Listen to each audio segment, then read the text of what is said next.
নমস্কার, নন্দাস কিচেনে আপনাদের সকলকে স্বাগত। আশা করছি আপনারা সবাই ভালো আছেন, সুস্থ আছেন। আবার একটি রেসিপি নিয়ে আপনাদের কাছে চলে এলাম। আজকে আমি আপনাদের সাথে পাবদা মাছের রেসিপি শেয়ার করব। আপনারা তো প্রায়শই বাড়িতে বানিয়ে থাকেন। আমি কিভাবে বানাই রেসিপিটি দেখে নেওয়া যাক। পাবদা মাছের ঝাল বানাবার জন্য সবার প্রথমে আমাদের পাবদা মাছ লাগবে। মাছটাকে প্রথমে কেটে জলে পরিষ্কার করে ধুয়ে জল ঝরিয়ে নিয়েছি। এর মধ্যে আমি পরিমাণ মতো লবণ আর হলুদ মাখিয়ে নেব। লবণ আর হলুদ মাখিয়ে মাছটাকে সাইড করে রেখে দেব। পাবদা মাছের ঝাল বানাবার জন্য আমাদের কয়েকটা মাত্র উপকরণ লাগবে। এখানে আমি সর্ষের তেল নিয়েছি, টমেটো বাটা, ধনেপাতা কুচি, আর এখানে সর্ষে পোস্ত বাটা, আর অল্প একটু এখানে ফোড়নের জন্য কালো জিরে। এবার ওভেনে আমি কড়াই চাপিয়ে দিলাম মাছগুলোকে ভেজে নেওয়ার জন্য। কড়াইটা গরম হয়ে গেছে, বেশ কিছুটা পরিমাণে আমি সর্ষের তেল দিয়ে দিলাম। তেলটাকেও একটু কড়া করে গরম করে নিতে হবে।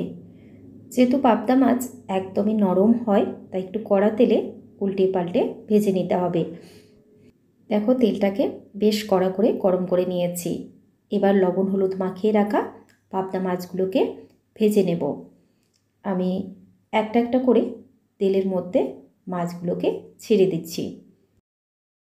এক পিঠ করে যখন মাছগুলো ভাজা হয়ে যাবে, হালকা হাতে খুন্তি দিয়ে এপিট ওপিট করে একটু লাল লাল করে ভেজে নিতে হবে।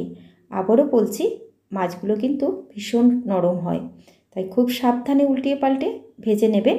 আর খুব বেশি বেশি করে কড়াইয়ের মধ্যে দিয়ে দেবেন না, তাহলে কিন্তু উল্টাতে অসুবিধা হবে। তো এইভাবে আমি মাছগুলোকে উল্টিয়ে পাল্টে একটু লাল লাল করে ভেজে নেব।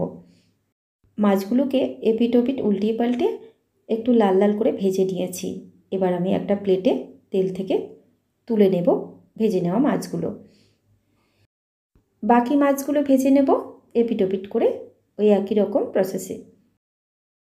বাকি মাছগুলোকে ভেজে আমি প্লেটে তুলে নিয়েছি। এবার ওই তেলের মধ্যে আমি দিয়ে দেব কালো জিরে ফোড়ন। অল্প একটু দিয়ে দিলাম।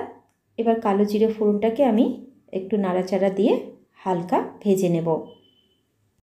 কালো জিরে ফোড়নটা একটু ভেজে নিয়েছি। দিয়ে দিচ্ছি হাফ চামচ মতো গ্রেট করে রাখা আদা। আপনারা চাইলে বেটেও দিতে পারেন। একটু নাড়াচাড়া দিয়ে আদাটা ভেজে নেব। আদা একটু নেড়েচেড়ে ভেজে নিলাম। এবার দিয়ে দিচ্ছি 2-3টে চেরা কাঁচা লঙ্কা।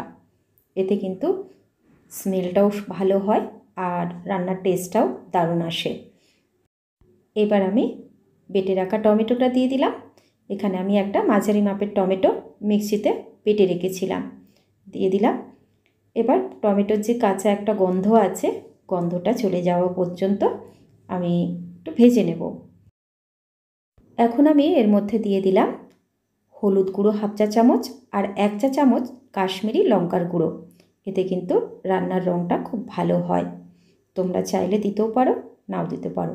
দিয়ে দিলাম স্বাদ অনুযায়ী লবণ।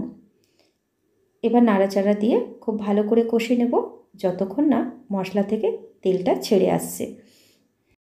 দেখুন, নাড়াচাড়া দিতে দিতে মশলাটা কষানো হয়ে গেছে আর মশলা থেকে তেলটাও ছেড়ে দিয়েছে। এখন আমি এর মধ্যে বেটে রাখা সর্ষে আর পোস্ত, যেটা আগে থেকে আমি রেডি করে রেখেছিলাম, দিয়ে দিলাম। আর একটু আমি খুন্তি দিয়ে মশলার সাথে সর্ষে আর পোস্তটা একটু নাড়াচাড়া দিয়ে নেব। মশলার সাথে পোস্ত আর সর্ষে বাটাটা একটু নাড়াচাড়া দিয়ে নিলাম। এবার বেটে রাখা মিক্সির যে বাটিটা ধুয়ে রেখেছিলাম, জলটা দিয়ে দিলাম। আর পরিমাণ মতো আমি গরম জল দিয়ে দিচ্ছি।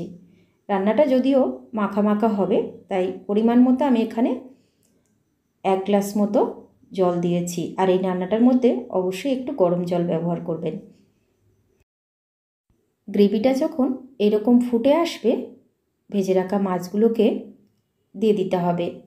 এবার আমি ভেজে রাখা মাছগুলোকে এক একটা করে গ্রেভির মধ্যে দিয়ে দিচ্ছি।